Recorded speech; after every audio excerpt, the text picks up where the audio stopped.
tu vois quelque chose d'Anne Rocard.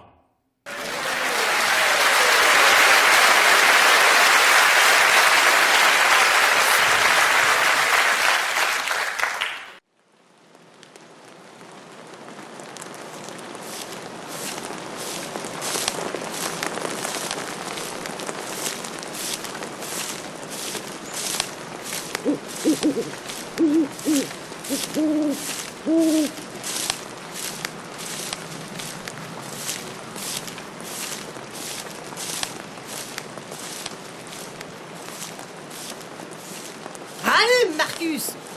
Oh non, plus de batterie. C'est pas vrai. Ah, le système d'éclairage a pompé tout ce qui restait. Tu es sûr que tu as oublié ton portable? Je croyais l'avoir mis dans mon sac. Mais rien. Ah, ça tombe mal. Qu'est-ce qui est tombé? Mon sac. Il était ouvert. Oh non. Oh, il manquait plus que ça. Aide-moi, s'il te plaît. Tu vois quelque chose, Clem? Bien sûr que non. C'est le noir complet. Je t'avais bien dit qu'il fallait emporter des lampes de poche. Je sais, on se fait toujours la réflexion quand on en a besoin. Et pourquoi sommes-nous repartis si tard? Tu m'avais promis que ta mère était au courant et qu'on s'éclipserait au 12e coup de minuit. Pour que notre carrosse ne se transforme pas en citrouille, je plaisante, Clem. C'est vraiment pas le moment. Notre carrosse est dans les choux. Panne à mi-route, alors qu'il sortait de chez le garagiste. Oh, il va m'entendre, celui-là. Pour l'instant, le vénard, il dort sur ses deux oreilles. Et nous, on est trempés et perdus dans le bois de je ne sais quoi. Le bois d'Écrouville. Il vaut mieux s'en souvenir, car on a laissé la voiture à la lisière de ce bois-là. Bon, ça y est, tu as retrouvé le contenu de ton sac? Presque. Il manque mes clés. Tiens, les voilà. Qu'est-ce que c'est? Espèce de caillou lisse et mouillé. Un ovni! Non, c'est mon crâne. Je suis chauve, au cas où tu l'aurais oublié. Tu vas pas me reparler d'un plan en pleine nuit. Du calme, Marcus. Du calme. Il n'y a pas de quoi couper les cheveux en quatre. Ta mère, la panne de moteur, l'orage et ta batterie de portable à zéro. Trop, c'est trop. Tu aurais dû téléphoner dès que le moteur a commencé à fumer. À ce moment-là, ton portable fonctionnait encore. Téléphoner à qui? Par exemple, à notre voisin, pour qu'il vienne nous chercher. À 3h du matin. Oh, s'il se trouvait dans la même situation, tu n'hésiterais pas une seconde. Tu irais le dépanner. Sans doute. Mais j'hésiterais quand même un peu. Si au moins on avait une petite étoile pour nous guider, on se prendrait pour des rois mages. J'en ai marre, mais j'en ai marre! Clémentine, tu n'es pas la seule à en avoir par-dessus la tête. Ni étoile, ni lune, et un temps de chien. Bon, un peu de patience. Le jour finira par se lever et on y verra plus clair dans tous les sens du terme. N'empêche qu'il pleut toujours, qu'on est à plus de 10 kilomètres de chez nous, qu'on y voit goutte et qu'on est trempé.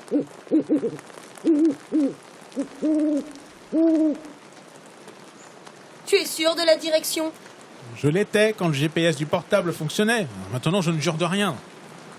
Dire que tu nous as fait le coup du chaperon rouge et de son raccourci en passant par la forêt, c'était débile. Par la départementale, ça nous rallongeait d'au moins 20 kilomètres.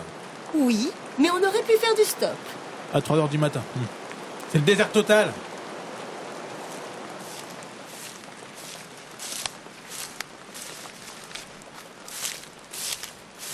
J'ai entendu des pas. Un sanglier, peut-être? C'est dangereux, les sangliers! Chut! Marcus, écoute. Il y a une bête qui se dirige vers nous. Ah! Au secours! Demi-tour! Un bon conseil!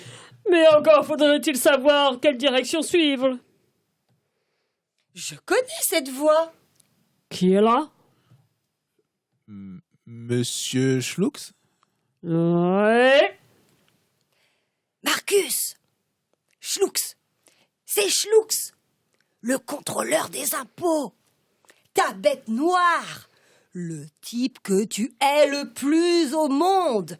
Le type qui vérifie toute la comptabilité de la boutique pendant que nos tomates pourrissent. Je suis pas sourd, Clem. C'est bien Schlucks. Qui êtes-vous? Marcus et Clémentine Leschouquel. Les chouquels, fruits et légumes, dépannage yaourt, beurre et tout ce qui manque quand on rentre le soir de son boulot et que les autres boutiques sont fermées. Le couple Leschouquel. Ah oui, le dossier en cours, dossier épineux. Que faites-vous ici? On peut vous poser la même question, monsieur Schlucks. Panne de voiture. Nous aussi. Raccourci forêt. Nous aussi. Mais c'est pas moi qui ai eu cette idée foireuse. Batterie de portable en panne. Nous aussi. Vous retournez à pied à Xaraville? Évidemment. Moi aussi. Mais comment se fait-il que nous nous soyons rentrés dedans? Si, théoriquement, nous allons dans la même direction. En fait, on est complètement perdus. Et une pneumonie nous pend au nez. Il est 4 heures du matin. Tout ça pour une tartiflette brûlée chez ma belle-mère. Oh, si j'avais su.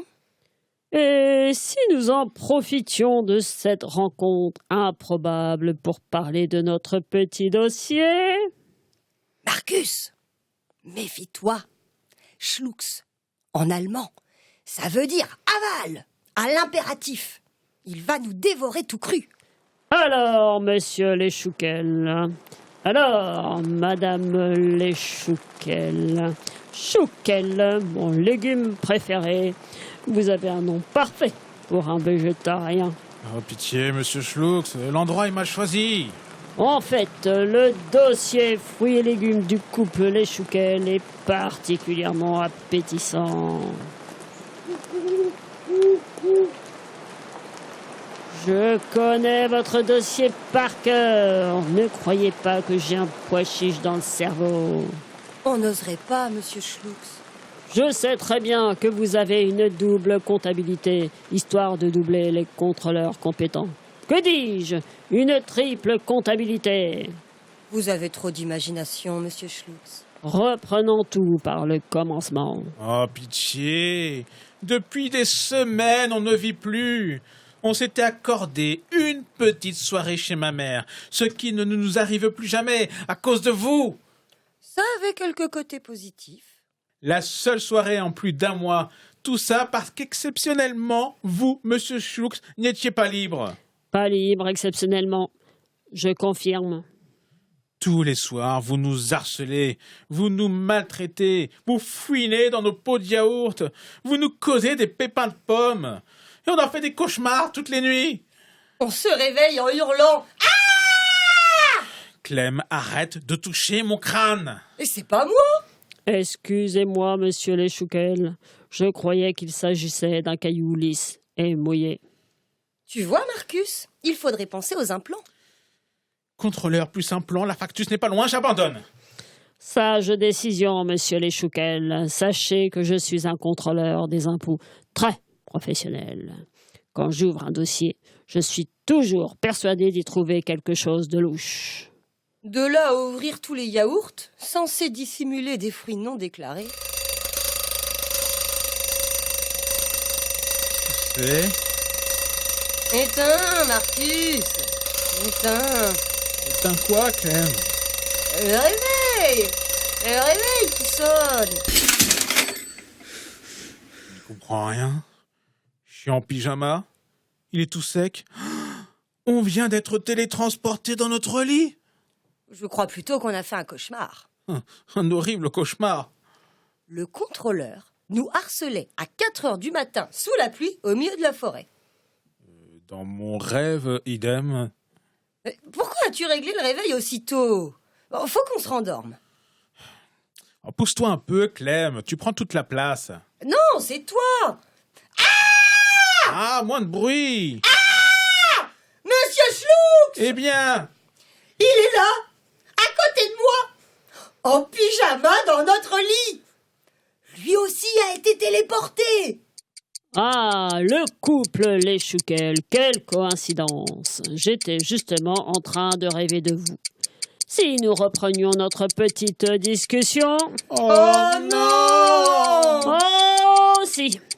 Je suis intimement persuadé qu'il va vous falloir prendre un avocat pour ne pas finir dans les choux. J'ai découvert le poteau rose, ou plutôt le pot de yaourt qui dissimulait grenades et noix de cajou.